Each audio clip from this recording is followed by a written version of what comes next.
పరిటాల రవీంద్ర గారి 12వ వర్ధంతికి సోదరి సునీతమ్మ రావాలని కోరితే మొదటిసారి ఇక్కడికి వచ్చాను.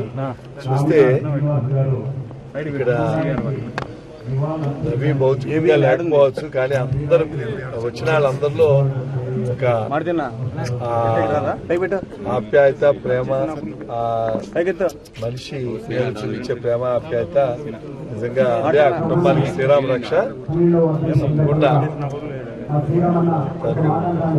భౌతికంగా కుటుంబంలో లేకపోవచ్చు, కానీ తప్పకుండా ఆయన చేసిన పనులు, ఆయన వల్ల ఆయన ప్రజల్లో ఉన్న ఆత్మీయతే వాళ్ళకి ఆ కుటుంబానికి అంతా శ్రీరామ రక్ష. ఇంకా చూస్తే అందరూ ప్రతిదీ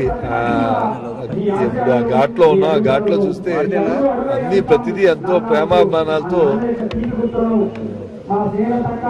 ఉంటే కూడా ఇంత గొప్పగా అనిపించేది కాదమ్మా, అనిపిస్తాను. చాలా ఆయన జీవితం ధన్యం. కుటుంబం కూడా అదే బాటలో ఉండాలని కోరుకుంటూ ఆ పేరు ప్రతిష్టలో గెలపాలని కోరుకుంటున్నాను.